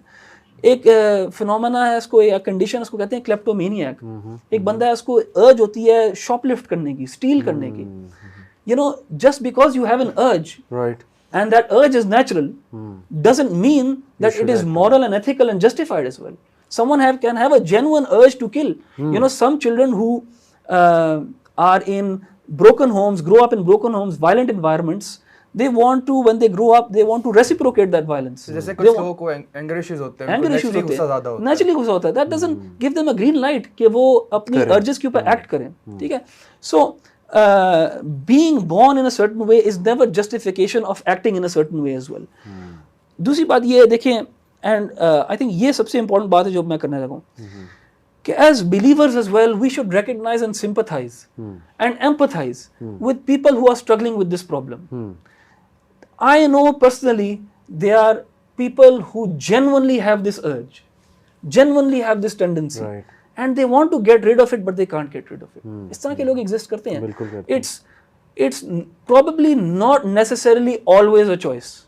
अच्छा, ये अहमद भाई किसी के माइंड में आ सकता है, ये एक वसवसा कह लें इसे, अहमद भाई ने जैसे बताया एक अर्ज है, लेकिन हमारा जो रिलीजन है ना वो बड़ा क्रिस्टल क्लियर है इस पे कि जस्ट बिकॉज आपकी एक अर्ज है it doesn't mean you should act on it.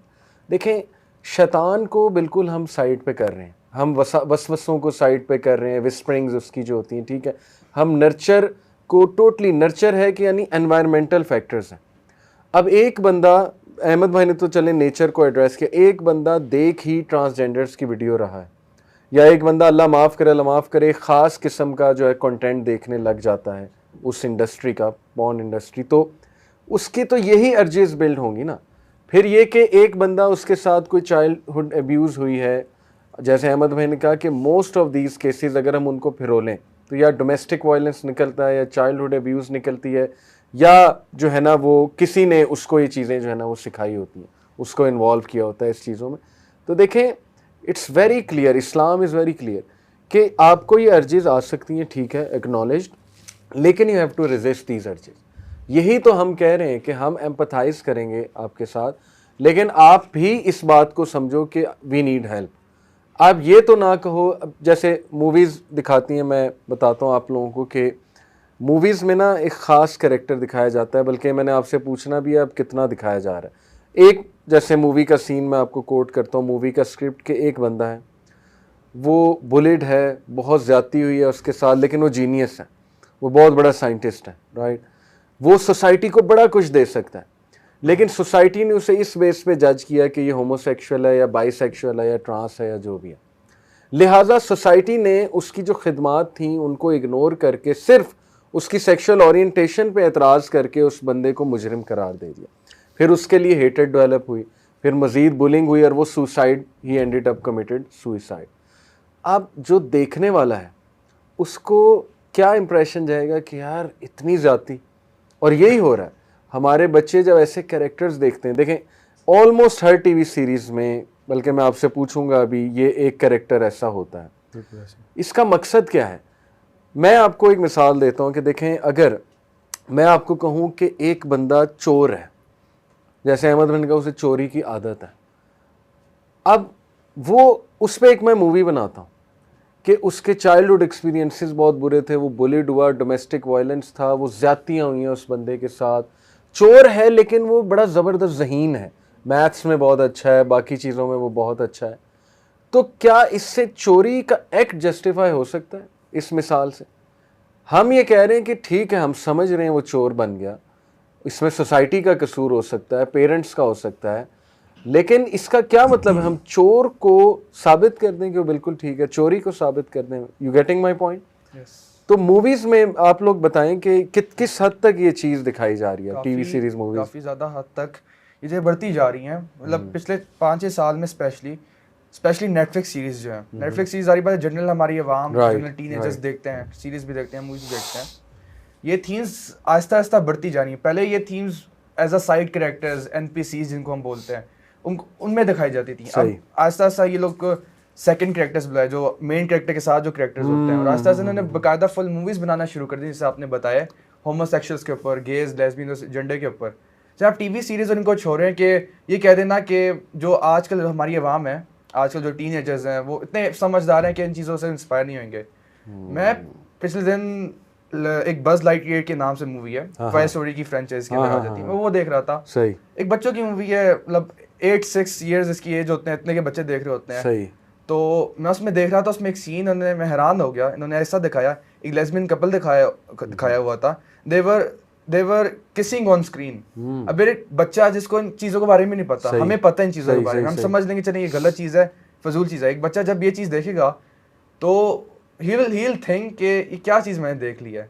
और इससे भी आगे अगर आप जाएं, काफ़ी एक स्टोरी बुक है, मैं नाम नहीं लूंगा कि कोई सर्च करना ना शुरू हो जाए, एक चिल्ड्रन स्टोरी बुक है, उससे बेकायदा इलिसिट सेक्सुअल एक थीम दिखाई, 2 टीनेजर्स के दरमियान में रोमांटिक लव, गे लव उन्होंने दिखाया, और बड़ी इलिसिट और बड़ी उन्होंने अजीब सा एक दिखाया होता है कि एक बच्चा स्टोरी बुक पढ़ रहा था लाइब्रेरी में। मैं आधी वीडियो देखकर मैंने वीडियो बंद कर दी, इतना मैं डिस्टर्ब हो गया था माइंडली से कि इतने छोटे छोटे बच्चे जो 5-6 साल के हैं, उनको वैसा कंटेंट दिखा रहे हैं। तो जैसा कंटेंट अगर आप ज़्यादा नॉर्मलाइज, ऑफ कोर्स यहाँ नहीं रुकेंगे, नॉर्मलाइज करते रहेंगे, आप आगे जाके कार्टून्स भी आप बच्चों को नहीं दिखा सकते कि कार्टून्स में भी ऐसी ये थीम्स इंक्लूड करना शुरू हो जाएंगे। तो वो बच्चा, वो तो बड़ा इजी टारगेट है इसलिए, ब्रेन उसका डेवलप नहीं होता, तो वो बच्चा तो he'll of course he'll think that I was not born in the right gender, और वैसे ही उसको ग्रूम इस तरह कर देंगे, वो ब्रेन वॉश हो जाएगा। वो तो देखें बच्चों के साथ कितनी ज्यादती के पहले उनके आइडियल्स बनाए आपने हीरोज, उसके बाद उन हीरोज को आपने दिखा दिया they turned out to be LGBTQ। For example Harry Potter में एक कैरेक्टर डम्बलडोर, एल्बस डम्बलडोर, बहुत मशहूर। अभी जो फैंटास्टिक बीस्ट की पूरी वो फ्रेंचाइज आई, वो सीरीज जो आई है, उसमें क्लियरली उन्होंने दिखाया है कि एल्बस डम्बलडोर गे है, he turned out to be gay. और बल्कि वो उससे पूछा गया, जो राइटर हैं इनकी, जेके राउलिंग, उसने इकरार किया, उसने कहा यस मैंने उसको एज ए होमोसेक्सुअल दिखाया है, गे दिखाया है। फिर सुपरमैन के जो कॉमिक्स हैं, लेटेस्ट कॉमिक्स, उसमें सुपरमैन को उन्होंने दिखा दिया having a relationship with a man. Spiderman को अब वो इस तरफ ले जा रहे हैं, ठीक है। तो एजेंडा इज़ वेरी क्लियर कि वो अपनी तरफ से इंक्लूजन चाह रहे हैं कि हर सीरीज़ में, कार्टून में इनकी एक इंक्लूजन हो, इनके कैरेक्टर की। लेकिन उस इंक्लूजन का मकसद ये है कि बच्चों के माइंड शेप किए जाएं, बच्चों के लिए इस बात को नॉर्मलाइज किया जाए। तो और आपके पास कोई डाटा, कोई इंफॉर्मेशन इस हवाले से अयान, और आप जो है कि मूवीज़ कार्टून्स में किस तरह से इसको दिखाया जाए, करिकुलम में या हमारे कंट्री में ही अगर बात सर करें अगर तो? कंट्री की बात करें ना, आपको पता है 2015 में गालिबन बीबीसी ने एक डॉक्यूमेंट्री पोस्ट की थी, हाउ गे इज़ पाकिस्तान। अच्छा, उसमें भी एग्जैक्टली यही थीम उन्होंने पोर्ट्रे किया था कि बच्चा है जो भी ब्राइट स्टूडेंट है, बट वो सोसाइटी प्रेशर्स में आके उसने सारे अपना एक्सपीरियंस शेयर किया हुआ है। तो हमें इतने दूर जाने की ज़रूरत नहीं है टीवी शोज़ वगैरह की। अगर पाकिस्तान में ऐसी डॉक्यूमेंट्रीज़ और ऐसी चीज़ें वो पब्लिश कर रहे हैं तो उनका एजेंडा तो हमें ज़ाहिर तौर पे नज़र आ रहा है। उसके अलावा हम एक बड़ा मशहूर कार्टून देखते थे ब्लूज़ क्लूज़ के नाम से। वो एक उसके जो मेन कैरेक्टर है उसको भी उन्होंने होमोसेक्सुअल कर दिया। So, जो रिसेंटली मूवी आई थी जॉयलैंड, जिसको शुक्र है कि पाकिस्तानी कोर्ट ने उसका लिया Action लिया। नोटिस लिया उसका, और उसको बैन कर दिया पाकिस्तान में। मगर एक पाकिस्तान में ऐसी फिल्म बनाई गई थी जो इसी थीम को प्रमोट कर रही थी। और एक और चीज़ मैं पढ़ा था पिछले आर्टिकल के अंदर कि जो बाइडन है उसने $500,000 का उसने ग्रांट प्रोवाइड किया है उन टीचर्स के लिए, इंग्लिश टीचर्स के लिए, जो लोग ट्रांसजेंडर जो बच्चे हैं हमारी सोसाइटी में, उनको इंग्लिश लैंग्वेज की उनको इम्प्रूव करें, उनकी इंग्लिश इम्प्रूव करें। तो अब हम ये अक्सर हमें लोग कहते हैं कि we are not trying to convert your kids, we are just trying to save our kids. मगर जब आप कार्टून्स में इंक्लूड कर रहे हो, आप literally you are shoving this concept down our throat. ये तो आप हमें फोर्स कर रहे हो अपनी आइडियोलॉजी। अब हम हर जगह नहीं इस्लाम लेके फिर रहे होते हैं, हम हर जगह ये नहीं करें इस कार्टून में इस्लाम इन्वॉल्व करो, ये टीवी सीरीज है इसमें इस्लाम इन्वॉल्व करो। बिल्कुल, मगर ये तो अब हर टीवी सीरीज, हर मूवी, हर कार्टून, हर कह ले दूसरी जो कॉमिक बुक बना रहे हैं नहीं, उसमें भी प्रमोट कर रहे हैं एलजीबीटीक्यू को। तो क्या लाइन होती है जो क्रॉस करके ये फ्रेंडशिप और ये लव बन जाता है, ये ब्रदरली लव नहीं, यही जो एलजीबीटीक्यू फॉलो करता है। Very interesting. वो पूछ रहे हैं अहमद भाई कि where to draw the line कि दो लोग इकट्ठे हैं लेकिन ये कि उनमें फीलिंग्स डेवलप हो गई, फ्रेंडशिप ही रहे या आगे रिलेशन जाए, इसको कैसे जो है वो आइडेंटिफाई किया जाए? देखिए नेचुरली स्पीकिंग ना यूजुअली होता नहीं है ऐसे। you don't develop those feelings for the same gender unless and until you have nurtured your mind on these things, या फिर आपके अंदर एक नेचुरल टेंडेंसी है। देखिए नर्चर्ड योर माइंड से क्या मुराद है, कुछ लोग जो है ना अनफॉर्चुनेटली अपने आप को एक्सपोज करते हैं बहुत ज़्यादा पोर्नोग्राफी के, they expose themselves to a lot of pornography and आहिस्ता आहिस्ता they get bored of watching the same thing, तो they want something more. And studies have shown as well कि लोगों की ओरिएंटेशंस चेंज भी होती हैं। सो अगर वो किसी एक ओरिएंटेशन पे थे, वो सेक्सुअल ओरिएंटेशन वो चेंज भी हो गई।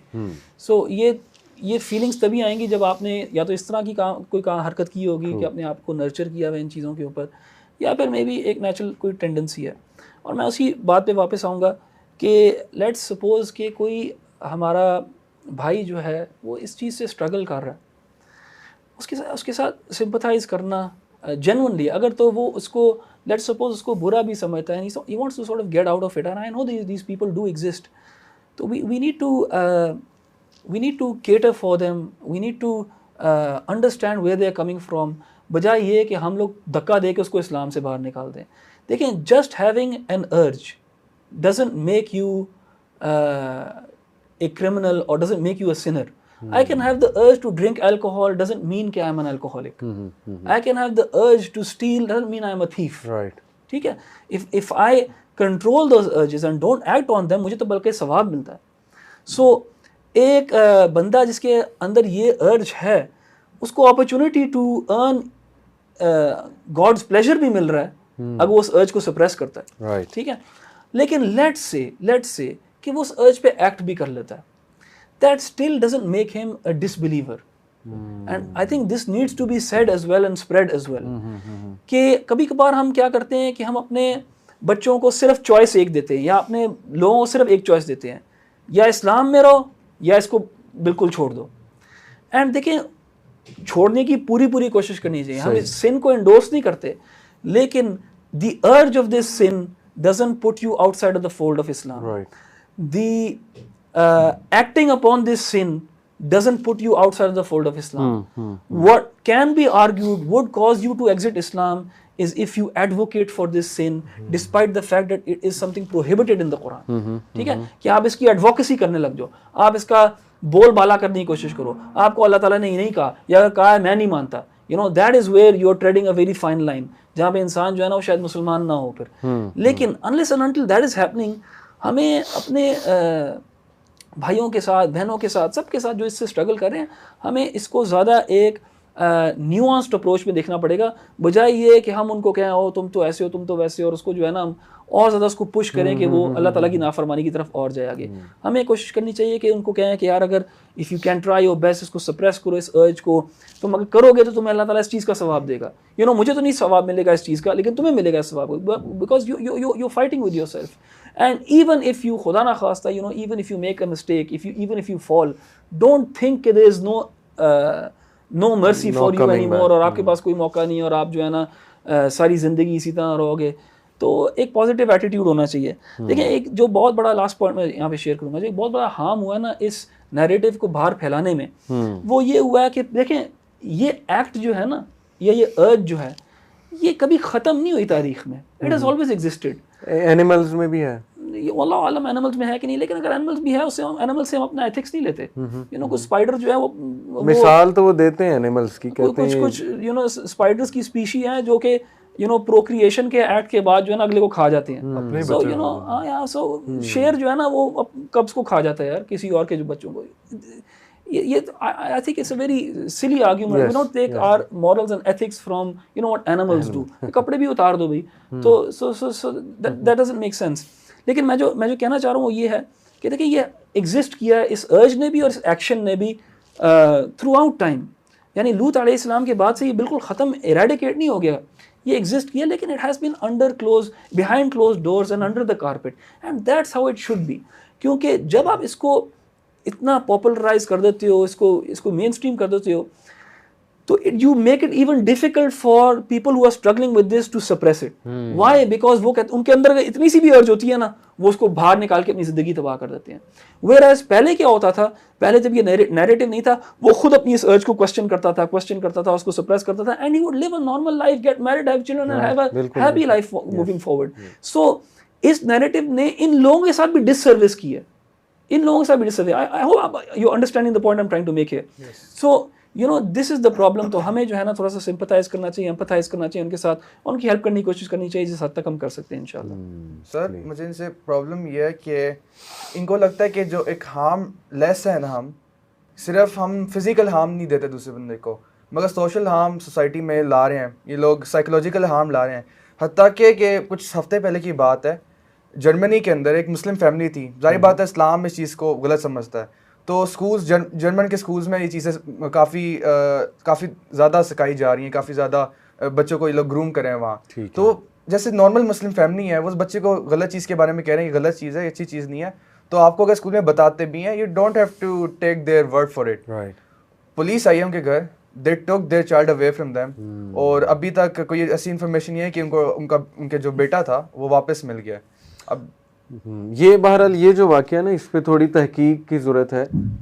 हमने थोड़ी सी की थी, तो तहकीक ये आ रही थी कि वो इसलिए लेकर गए कि वो रेफ्यूजी फैमिली इलीगल रह रही थी, समथिंग लाइक दिस. तो लेकिन ये हो सकता है जो आपने कहा, चले हम इस फैमिली की मिसाल को छोड़ देते हैं. वैसे भी एनीवन जो थोड़ा सा इसके ख़िलाफ़ बोलेगा, उन कंट्रीज़ में स्पेशली जहाँ पे बहुत ज़्यादा प्रमोशन हो रही, उसको डिमोनाइज किया जाएगा, उसको विलन बनाया जाएगा, उसको विलिफाई किया जाएगा, उसको इंसल्ट किया जाएगा, एक्सट्रीमिस्ट दिखाया जाएगा. तो इतना रिएक्शन में आने की क्या ज़रूरत है? एक तरफ आप हमें कहते हैं टॉलरेंस दिखाएं, तो फिर आप में भी इतनी टॉलरेंस होनी चाहिए ना कि आप सुने, अपने खिलाफ जो दलाइल हैं उनको आप सुने. तो आपने वो वीडियो देखी है जिसमें एक स्कूल में ना इन्होंने गे मुस्लिम को बुलाया हुआ था. अच्छा. तो वहाँ कुछ 2-3 मुस्लिम स्टूडेंट्स पढ़ रहे थे, तो उन्होंने उसके खिलाफ बात की कि गे मुस्लिम कोई चीज़ नहीं होती, gay and bisexual and LGBTQ all their agenda isn't allowed in Islam. तो जो टीचर था वो तो बहुत अग्रेसिव हो गया, चला रहा था उनके ऊपर.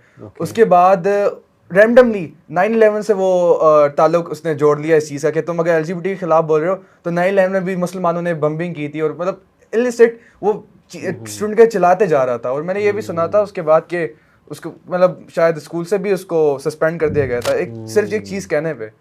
अब ये आप हार्म दे नहीं रहे, दे रहे हो तो इससे ज्यादा हार्म क्या हो सकता है? एक हिपोक्रिटिकल एलिमेंट भी आता है। जो आप कंट्रीज बात कर रहे हैं ना, जो डीमोनाइज करते हैं, इन्होंने खुद बाय लॉज और लॉज प्लेस किए हुए थे जो इसे जो होमोसेक्सुअलिटी का एक्ट है इसे कंडेम करते थे 1800 1700 से पहले। ये सारे लॉज इन प्लेस थे।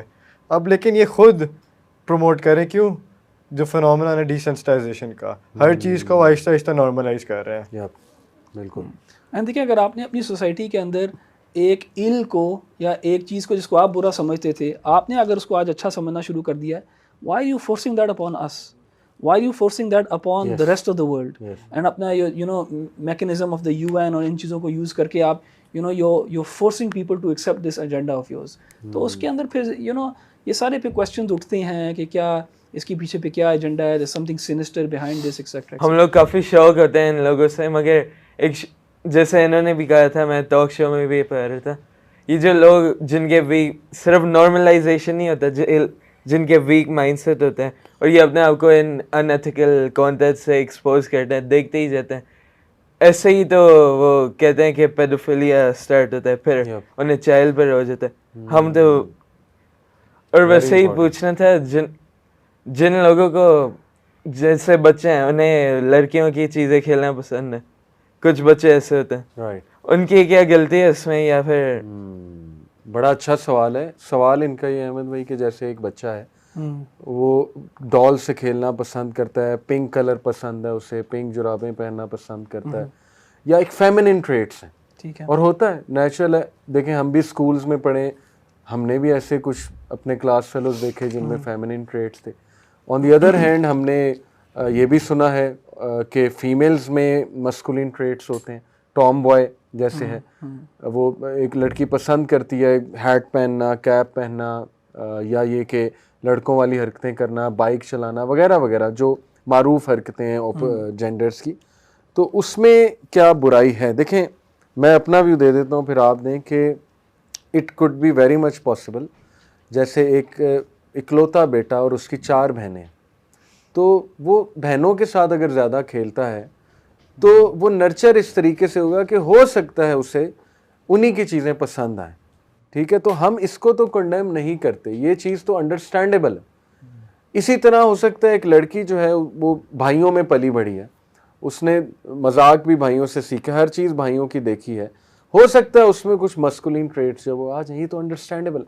अब इस बेसिस पे उन्हें बुली करना, इस्लाम तो जनरल बुलिंग के ही ख़िलाफ़ है। यानी आप किसी को भी टॉर्चर करो, मेंटली इमोशनली उनको तंग करो, उनको नेम कॉलिंग करो, ठीक है, ये तो वैसे ही हमारे दीन ने हराम करार दिया।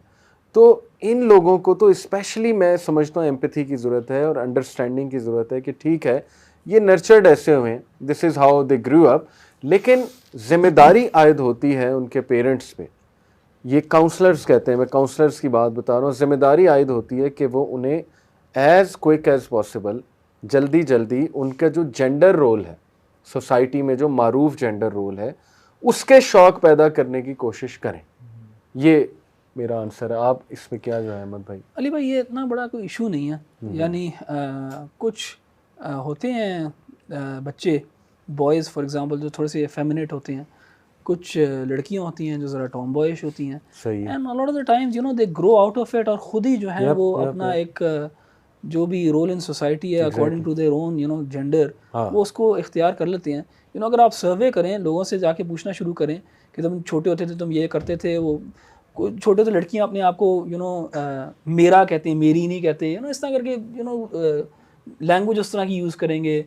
तो लेकिन you know they grow out of it, और वो फिर शुक्र करेंगे कि यार शुक्र है हमारे माँ बाप ने यू नो हमें कोई टीके टूके नहीं लगाना शुरू कर दिए थे, या हमारी बॉडी को म्यूटिलेट करना शुरू कर दिया था, यू नो जैसे वेस्ट के अंदर हो रहा है। It's very unfortunate, you know ये मैं समझता हूँ चाइल्ड अब्यूज़ है कि एक बच्चा लड़का है, लेट्स से वो अपने आप को लड़की कह रहा है और आप उसको इतना सीरियसली ले रहे हो कि यू नो आप उसको हार्मोन रिप्लेसमेंट थेरेपी दे रहे हो, उसको प्यूबर्टी ब्लॉकर्स दे रहे हो, फिर उसको यू नो इस ऐसी ट्रैजेक्टरी के ऊपर लेके जा रहे हो कि उसकी सारी ज़िंदगी जो है तबाह हो जाएगी। You know it's so natural. वो कभी कभार हो सकता है आपके सिबलिंग्स की वजह से हो कि आप यू नो एफेमिनेट ज़्यादा हो या टॉम बॉयज ज़्यादा हो, सो वो ये one grows out of it, and वो उसमें आई डोंट थिंक इतना ज़्यादा हमें कंसर्न होना चाहिए। सर एक बच्चा वोट नहीं कर सकता और कोई भी उसकी लीगल आइडेंटिटी नहीं है, बिल्कुल। मगर वो बच्चा अगर is feeling like a girl, I want to play with dolls और I want to watch girls show, girl related, girl genders में होते हैं, तो उसका मतलब ये है कि वो खुद जाए डॉक्टर के पास, please can you make me a trans woman, change my gender. अब ये गवर्नमेंट अलाउ करती है, हैरानकुन बात है बहुत ज़्यादा ये हम लोग इन लोगों को जज करते रहते हैं, हम इन्हें रोकते रहते हैं, मगर ये हमें, जैसे हम दावा स्प्रेड कर रहे हैं, स्प्रेड, ये नहीं रोकते हमें। ये बड़ा इंपॉर्टेंट सवाल है कि यानी वेस्ट में हम जाएं और हम दावा करें हमें इजाज़त है, नमाज़ पढ़ें इजाज़त है, रोज़ा रखें इजाज़त है, तो बच्चे ना एक क्वेश्चन करते हैं, बड़ा जनरल सवाल है। एक्चुअली मेरा एक लेक्चर हो रहा था ओ लेवल्स के साथ, तो बच्ची थी, उसने मुझसे सवाल किया था कि सर आपको क्या तकलीफ़ है आप लोगों को, यानी वो हमें नहीं रोक रहे तो हम भी ना उन्हें रोकें।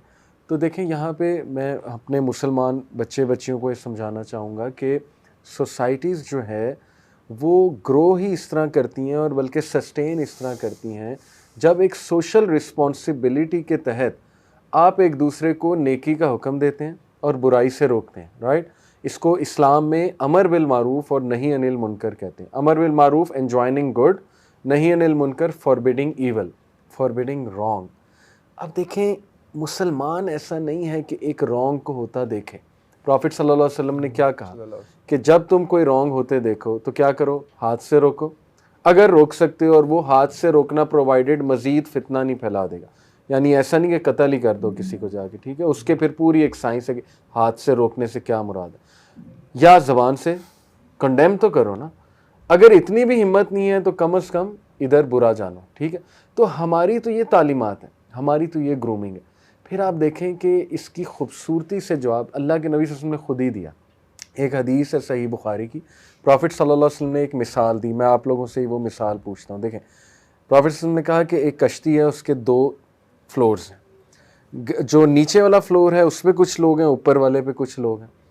अब नीचे वाले फ्लोर के जो लोग हैं समंदर में, वो कश्ती समंदर में, उनको पानी की ज़रूरत है। वो ऊपर वालों को देखते हैं और कहते हैं कि हम ना कश्ती में होल क्रिएट करके समंदर से पानी लेने लगे, ठीक है, तो तुम्हें तो कुछ नहीं कह रहे ना, तुम तो ऊपर हो। तो अगर ऊपर वाले कह दें ओके हमें कोई प्रॉब्लम नहीं है, तो कश्ती में जब होल क्रिएट होगा तो सारी कश्ती डूबेगी। तो जैसे कोई नीचे वाले भी ऊपर वाले भी गए। जी आप ऐड जैसे कोई सुसाइड टेंडेंसीज किसी को आ रही हैं, राइट, ये तो बकायदा वेस्ट में बकायदा हेल्पलाइंस हैं, उनको रोका जाता है, उनके साथ बिठाते हैं कि कोई मसला आप मुझे बताओ, यस, तो वो उसको क्यों रोकते हैं? हाँ। अगर जो करने दो करें, सही, सुसाइड करने दो, आपको क्या फर्क पड़ रहा है? बिल्कुल वो रोकते हैं because they want to save a by the life. वे डिस्कशन चल रही है कि सुसाइड भी एक राइट है, तो वो होनी चाहिए, इस पे भी डिस्कशन जो है वो वेस्ट में सर अल्लाह माफ करे। तो बहुत सी डिस्कशन है, तो मैं बात कंप्लीट कर लूँ कि देखिए प्रॉफिट सल्लल्लाहु अलैहि वसल्लम ने कहा कि अगर ऊपर वाले रोक देते हैं तो ये अच्छा है, वो भी बच जाएंगे नीचे वाले, और कश्ती भी डूबने से बच जाएगी और हम भी हम इसलिए रोकते हैं, मैं बच्चों को समझाता हूँ, क्योंकि जो अहमद भाई ने psychological harm, physical harm, disastrous चीज़, देखिए कोकेन और ड्रग्स, ये क्यों जो है इतनी क्लियरली इसके अगेंस्ट क्यों बोलते हैं पार्लियामेंटेरियंस के ये नहीं होना चाहिए, इसके खिलाफ लॉज बने में, क्योंकि एविडेंट इतने हैं इसके हार्म्स। अल्कोहल, उसके हार्म्स कितने एविडेंट हैं। अब तो बाकायदा इस पे गोरे बात करने लगे हैं कि बिल्कुल नहीं पीना चाहिए, शराब पीना ही नहीं चाहिए, वो छोटी सी मिकदार में भी जहर हो सकता है। तो हो सकता है कि अभी आप LGBTQ पे सॉफ्ट हैं, जैसे किसी दौर में आप शराब पे सॉफ्ट थे, राइट, किसी दौर में आप सिगरेट पे सॉफ्ट थे। सिगरेट की प्रमोशन कितनी ज़्यादा थी इश्तिहारात में, वेस्ट की बात कर रहा हूं। आज वही वेस्ट जो है वो सिगरेट के डब्बे पे लिख रहा है कि नहीं ये सेहत के लिए नुकसानदेह है। It is very much possible कि ह्यूमैनिटी एक गलत चीज़ पे कंसेंसस कर ले because of lack of knowledge या पर्सनल प्रेजुडिस जो भी है, और कुछ देर बाद उन पे ये हकीकत खुल जाए, अल्लाह उन्हें दिखा दें कि ये इसकी तबाहकारियाँ, फिर वो रिवर्ट बैक करें। तो हमें एज ये मुसलमानों को वी शुड बी प्राउड कि अल्लाह ने तो हमें हलाल हराम पहले ही बता दिया, तो हम पे अब ये जिम्मेदारी है। We are in the leading position, leadership position. क्यों? क्योंकि सुपीरियर नॉलेज हमारे पास है, जो उस एक्सपेरिमेंट से जो अखज़ होनी थी बात वो हमारे पास है, कंक्लूजन हमारे पास है, हमने वो कंक्लूजन पहुंचाना है सब तक। अब उस पर कोई ये कि आप क्यों पहुंचा रहे हो, इसका मतलब उस बंदे को नहीं अनिल मुनकर और अमर बिल मारूफ का कॉन्सेप्ट ही क्लियर नहीं है। अहमद भाई आप ऐड करना चाहेंगे? नहीं, आपने बिल्कुल सही कहा कि हमारा मकसद जो है इस चीज़ को बुरा कहने का कि ये फ़ी नफ्सी ही बुरी चीज़ है। एंड ये तो एक सिंसेरिटी के अंदर एडवाइस है। कोई इसको एडवाइस को नहीं चाहेगा, नहीं सुनेगा, तो उसकी अपना कंसर्न है वो। एंड देखें, ये वेस्ट से जो भी चीज़ हमारे पास आ रही है और हमें इन्फ्लुएंस कर रही है, एक मुसलमानों की ज़िम्मेदारी है कि उसको देखें कि यार ये चीज़ हमारे लिए फ़ायदे की है या नुकसानदेह चीज़ है। एंड अगर कोई लोग हैं जो इस चीज़ को देख के नुकसानदेह चीज़ की निशानदेही कर रहे हैं, तो वो खिदमत कर रहे हैं माशरे की और सोसाइटी की, और हमें उन लोगों को सपोर्ट करना चाहिए। बिल्कुल, they are saving actually the whole of बिल्कुल, ह्यूमैनिटी। बिल्कुल। आपको पता है जैसे LGBTQ आजकल का बहुत ट्रेंडिंग अभी कैंपेन स्टार्ट हो रही है, मगर मैं वंडर कह रहा था कि ये कैंपेन ओरिजिनली कब स्टार्ट हुई और ये सारे Q और ये Q+ कब कैसे ऐड हुए? राइट, हिस्ट्री अगर कोई पूछे कि how did it come to be? असल में अली भाई, ये तो ऐसा लगता है एक डेवलपिंग स्टोरी है, क्योंकि इसमें चीज़ें ऐड हो रही हैं। तो पहले तो सिर्फ होमोसेक्सुअलिटी था, अब ये फ़र्क ऑरिएंटेशंस और आ रही हैं, अब ट्रांसजेंडरिज्म आ रहा है। क्यू के बाद आई भी लगाते हैं, उसके बाद और भी लगाते हैं, प्लस का मतलब ही यही है ना कि भाई there is more to come. So ये दिस फॉर एग्जांपल, ये जो ट्रांसजेंडरिज्म वाला जो इशू है, ये इन लास्ट 1 डेकेड के अंदर ज़्यादा जो है ना पॉपुलराइज हुआ है।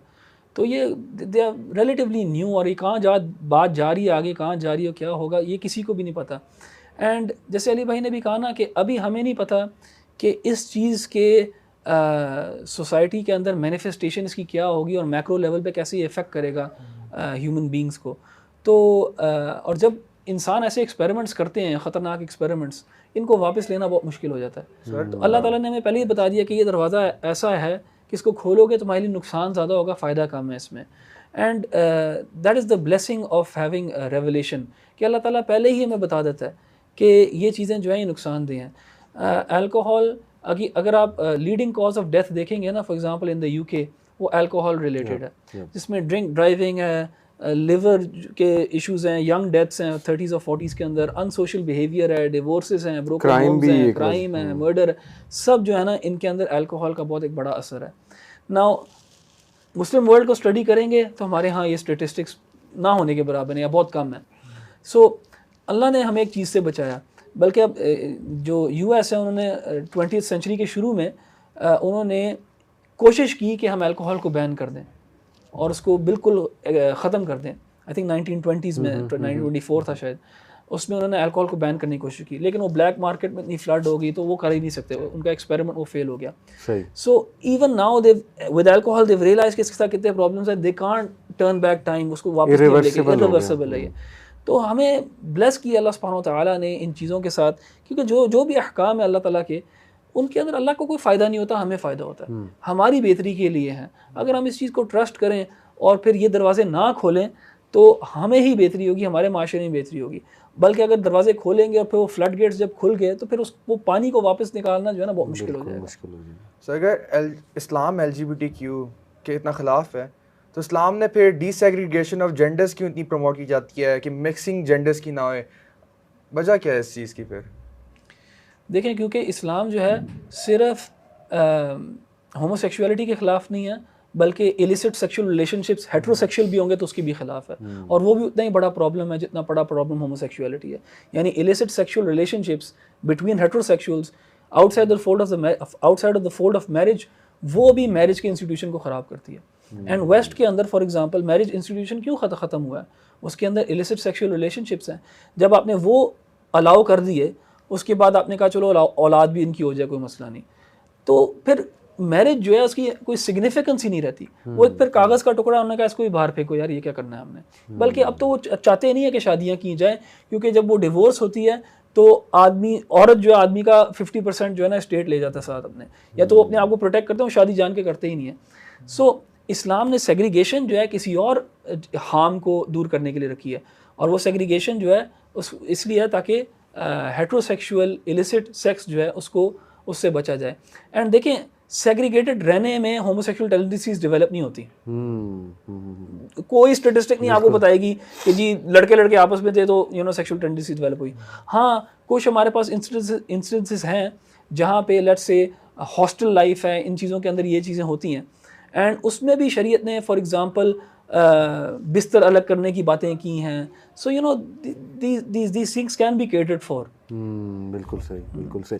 तो अभी तक हमने जो कंक्लूजन किया है उस पर दोबारा बात कर लेते हैं कि दो चीज़ें हैं जैसे आपने भी डिस्कस किया कि एक है सेम सेक्स बिहेवियर, एक है सेम सेक्स अट्रैक्शन.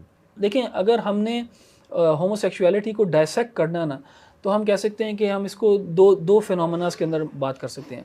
एक है होमोसेक्सुअल बिहेवियर एंड एक है होमोसेक्सुअल अट्रैक्शन स्लैश अर्ज. ठीक है.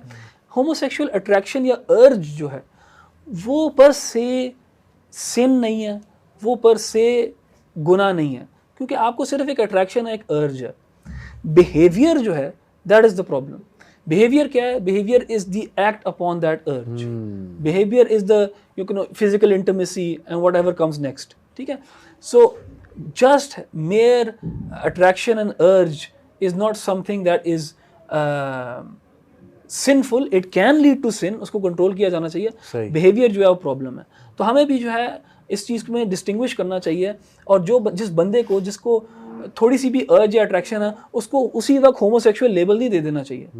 क्योंकि वो खुद भी अपने आप को अगर जल्दी से दे देता है और हम भी दे देते हैं, तो हम उसको सॉर्ट ऑफ पुश कर रहे हैं कि अपनी अर्ज के ऊपर एक्ट करो. तो सो वो इस चीज़ को दोनों को फ़र्क रखना चाहिए. और यही हुआ है ना. देखें, वेस्ट में अगर ये फिनोमिना था कि अर्जेस आ रही थी ऐसी बिकॉज ऑफ XYZ रीज़न, तो आपने तो ये किया कि उनको खुली छूट दे दी कि नहीं, you should express the way you feel and you should act on the urge जो भी आपको आ रही है. इसका मतलब आपने वो जो आखिरी दरवाज़ा था काउंसलिंग का या हेल्प करने का उनका, या एम्पथाइज करके उनको नॉर्मलाइज करने का, वो आपने बंद करके यही कह दिया कि नहीं, ये एबनॉर्मल बिहेवियर है ही नहीं, यही तो नॉर्मल बिहेवियर है और इसको हम सब एक्सेप्ट करें.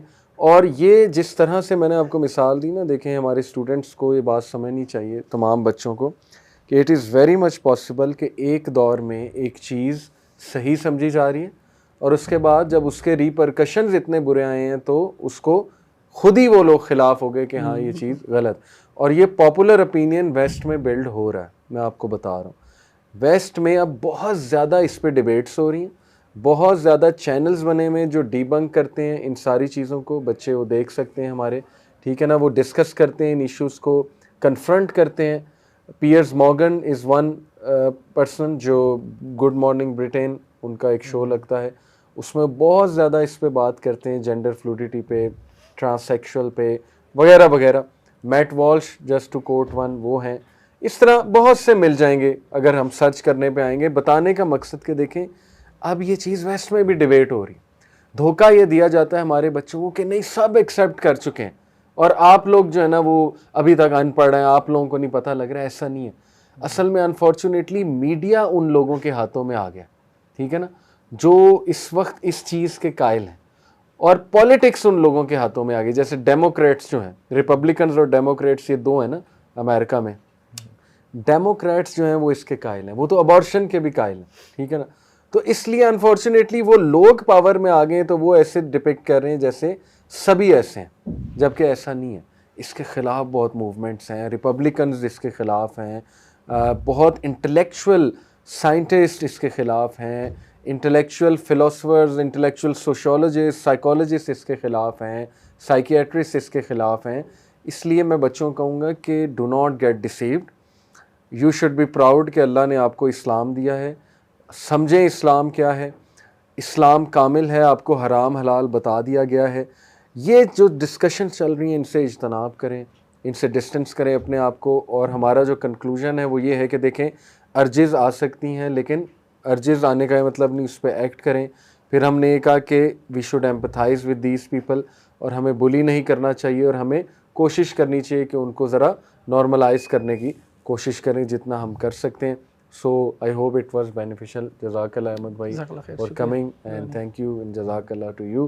Inshallah we'll have more sessions with you guys. Take care. Allah Hafiz.